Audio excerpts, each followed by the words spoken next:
তারল্য সংকটে ২০০০ কোটি টাকা বকেয়া উৎসে কর সরকারি কোষাগারে জমা দিচ্ছে না সম্মিলিত ইসলামী ব্যাংক। সেই অর্থ আদায়ে ব্যাংকের শাখা ব্যবস্থাপকের ব্যক্তিগত ব্যাংক হিসাব জব্দের উদ্যোগ নেয় এনবিআর। সম্প্রতি জানিয়ে প্রশ্ন তুলেছেন কেন্দ্রীয় ব্যাংকের গভর্নর। দুপক্ষের এক সভায় জানানো হয়েছে যে ব্যাংকটির সম্পদের তুলনায় গ্রাহকের আমানত দাবি প্রায় ৫ গুণ। বৈঠকে ব্যাংক হিসাব জব্দের নির্দেশ প্রত্যাহার, সময়মতো জমা, কর দাবি যথাযথভাবে সমন্বয় সহ 4 সিদ্ধান্ত হয়।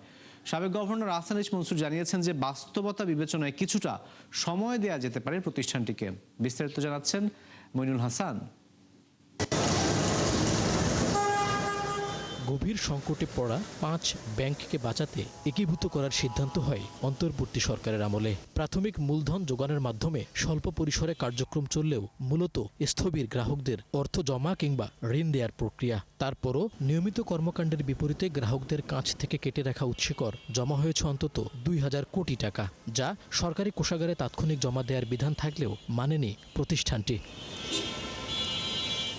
এই অর্থ আদায়ে ব্যাংকের শাখা ব্যবস্থাপকদের ব্যক্তিগত ব্যাংক হিসাব জব্দের উদ্যোগ নেয় রাজস্ব বোর্ড।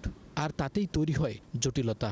সম্প্রতি এ নিয়ে বাংলাদেশ ব্যাংকের সাথে বৈঠকে এনবিআর কর্মকর্তারা জানান, করের অর্থ পরিশোধ না করে তা স্থায়ী আমানত হিসেবে বিনিয়োগ করা হচ্ছে এফডিআরে, যা বেআইনি। আর সম্মিলিত ইসলামী ব্যাংকের কর্মকর্তারা জানান, তীব্র তারল্য সংকটের কারণে সক্ষমতা নেই বকেয়া কর পরিশোধের। এটা আইনের ব্যত্যয়। এখানে হয়তো পরবর্তীতে মিনিস্ট্রি অফ ফাইন্যান্সকে জানিয়ে একটা এক্সেপশন সিচুয়েশন ইস্যু করে, যেটার ভিত্তিতে এনবিআর এর কর্মকর্তারাও এখান থেকে দায়বদ্ধতা থেকে অব্যাহতি পাবে এবং সম্মিলিত ইসলামী ব্যাংকের যারা কর্মকর্তা তারাও দায় থেকে অব্যাহতি পাবে এবং যারা এটাতে প্রকৃতপক্ষে দোষী তাদের বিরুদ্ধে আইনগত কঠোর ব্যবস্থা যাতে নেওয়া হয় সেটা আমরা প্রত্যাশা করব।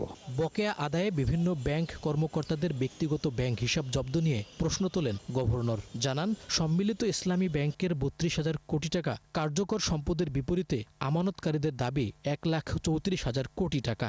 বর্তমানে ব্যাংকটির মালিকানা সরকারের হাতে, তাই দ্রুত এই সমস্যা সমাধানে এনবিআরকে আশ্বস্ত করেন তিনি। বাংলাদেশ ব্যাংকের উচিত হবে ব্যাংকগুলোকে স্ট্রংলি সতর্ক করে দেওয়া এই কনটেক্সটেই, যে ভবিষ্যতে কোনো ব্যাংক যে টাকাটা যখন আদায় হয়েছে তাৎক্ষণিকভাবে তখনই এনবিআরকে দিয়ে দেওয়া। এনবিআরকে বলে দিতে হবে যে এই ক্ষেত্রে কোনো অব্যাহতি দেওয়া হবে না, তাৎক্ষণিকভাবে তাদেরকে শোধ করতে হবে, কারণ তারা টাকাটা নিয়েছে।